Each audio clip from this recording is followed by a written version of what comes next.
In April 2021, the Archives and Heritage Service was given a small collection of objects that relate to the Chetwynd family of Brocton Hall.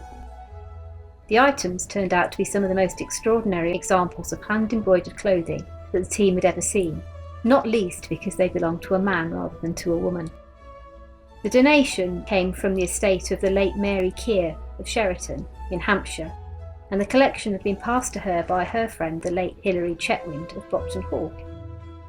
All the items arrived in a leather suitcase which dated from around the 1940s, and it was one of the most amazing experiences to open the case and discover what was inside. It was a little bit like Christmas. As we opened it up, we found an embroidered gentleman's coat, 5 embroidered waistcoats, a formal coat with faceted steel buttons, a velvet waistcoat, and 3 pairs of shoe buckles.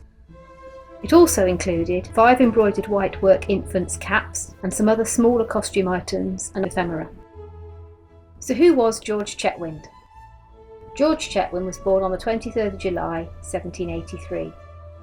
The family lived at Brocton Hall, just outside Stafford, and his father, Sir George Chetwynd, was the first baronet.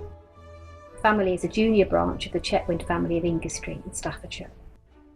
George married Hannah Maria Sparrow of Brocton Hall in August 1804, and they had 2 sons and 3 daughters.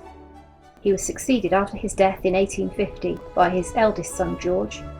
His younger son, William Henry Chetwynd, was involved in a sensational divorce case in 1865. So how do we know the coat belonged to George? The style of the coat dates back to the 1780s, but George wasn't born till 1783. Quite often with historic dress, things are not always very straightforward. We started by looking at the cut of the coat and the waistcoat. Both are very, very narrow, suggesting they were worn by a younger man.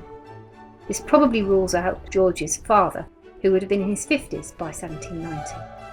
George himself was born in 1783, so would not have been able to wear adult clothes until he entered his teens, but he remains the more likely candidate.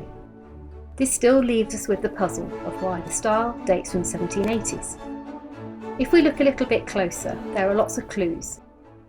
As you look at the front, there are buttons all down one side, but there are no buttonholes.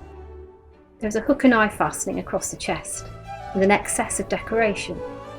The waistcoat is exquisite in its detail.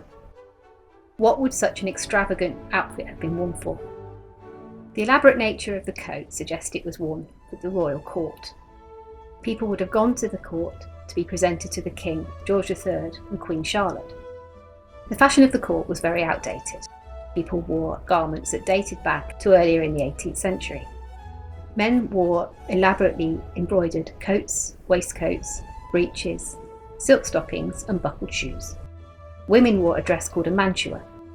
This was a wide skirt which went out about 1.5 meters either side of the body, but was very narrow, which meant going through doors was quite a difficult process.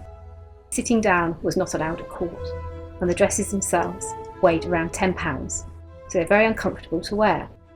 This fashion, again, dated from the early 18th century, and was long out of fashion by the time George would have been presented at court in about 1800, at the age of around 20. However, court etiquette demanded that you wore these outfits. So it's possible our coat was made for this occasion, and a lot of money would have been spent on the garment. So if we look closely, we can see this amazing embroidery on both the coat and the waistcoat.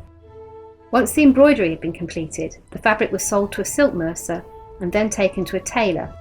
The tailor then made the garment for the purchaser. Embroidery was an extremely popular embellishment to clothes and domestic textiles in the 18th century. The embroidery on George's coat is likely to have been worked by a professional, but it was a popular pastime. So in conclusion, this coat is a really important addition to the County Museum collection. It's not something we've ever had an example of before, and it's something we're not likely to see again. It complements some of the other items that we hold in the collection.